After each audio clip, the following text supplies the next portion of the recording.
Hey there, it's Jennifer.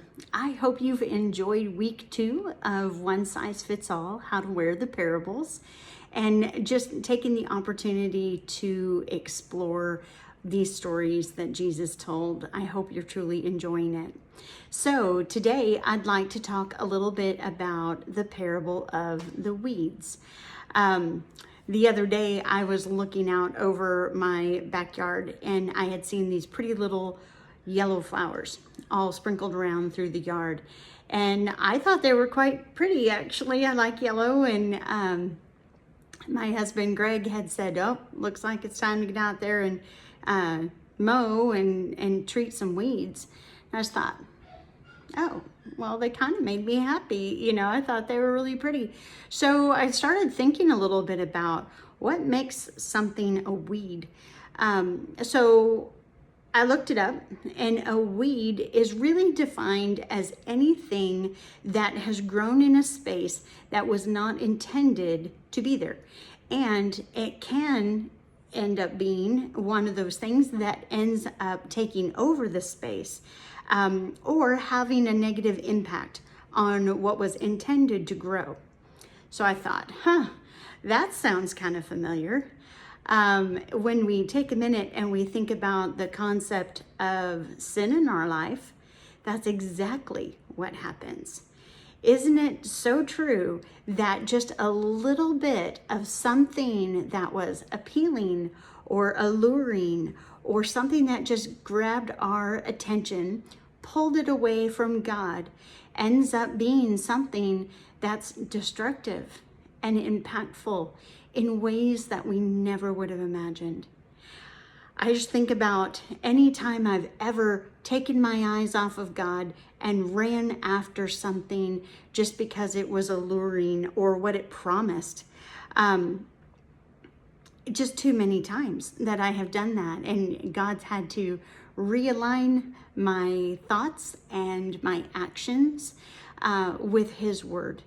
So let's kind of take a minute to think about that. I mean, how are we supposed to discern the difference between a real flower and a weed? It's very much like the things of this world. How are we supposed to know, is this something we truly can pursue and would be of God, or things that are blatantly of God? Sometimes it doesn't take much to know the difference. There are things that come about in our lives that but if they can be black and white, it is not God's best for you and for me. We know that straight away. Then there's the things that have some good intent to them as well, but they start to steal your time and attention, your loyalty, away from the things that matter, and the things that are good and are healthy and are intended to be there.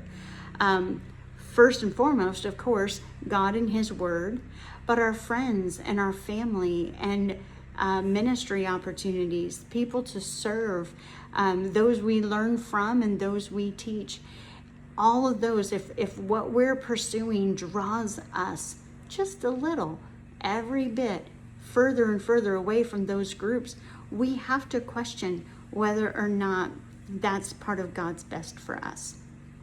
So, how do we know?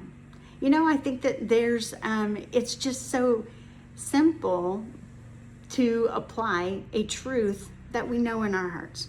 Asking ourselves a couple of questions about some of the things that we do. First, what is taking my time? What am I giving my time and attention to?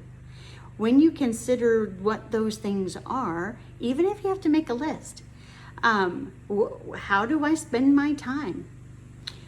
What is its fruit? What's its purpose in the time that I'm investing in this? Is this for God's glory? Is it because I enjoy it? What's the answer to that? Do the things that I'm involved with align with God's Word? Are they serving in nature? Am I reflecting Him in this? Or are they something that again, has just drawn me in and has become something that is enticed me away from the times to pursue things that are healthy for me. So then it's questions like, okay, so when I speak of these things and I think on whatever these things may be, would God have said that to me? Does he talk to me this way? The things that I believe about these things that I'm pursuing, would he say that to me? And does he believe that for me? We have to ask ourselves some difficult questions when it comes to all of this, because that is the nature of sin, is to just draw you in. The weeds entangle the healthy areas, the grass, the flowers, they intermingle. They like to look like what is good and what has promise and what is intended for us. But at the end of the day, that entanglement ends up kind of crushing and choking and limiting us in what we can do. It steals too much of our time and talent and intention, and starts to make us believe things that just truly aren't God's best for us. You know, I think about the time that, we learned that even Jesus faced temptations when he was in the desert. The enemy kept coming to him and gave him versions of truth. If you'll only embrace this, if you'll only consider this, or if you'll only do these things, then I will give you so much more. And Jesus's response was always with God's word. So, does this align with God's word? The things that I can say over it, does that prove to stand up? That is how we fight these weeds. Once we realize something maybe should not be in our garden, speaking God's truth over ourselves and over the situation is really how we start being able to uproot that weed. And I'll tell you, it isn't enough to just pluck out the pretty yellow flower out in the backyard. It will grow back 10 times over. Trust me, I know. I'm sure you do too. So we have to pull this from the root. That's when the application of God's word makes it go deeper and helps us find the root cause of whatever this sin nature is, or this sin enticement is, and pull it from there. Pulling weeds is complicated. Pulling weeds can be hurtful. It can be hard, because when you think about it, when you pull a weed out from the root, you are disrupting all of the soil around it. All of it just kind of rips right up out of that soil. It doesn't want to go quietly when it knows it's being pulled out. It tries to rip and tear and pull out as many things as it can, even damaging some of the healthy plants that are around it. The great news is this: once we can remove the root of a sin, then it has tilled the earth around it. It has tilled our hearts. Even David cried out and said, "Search me, O God. Show me anything that's within me that does not bring you glory." And the churn of that leads to fertile soil. Talked about that last week in the parable of the seed.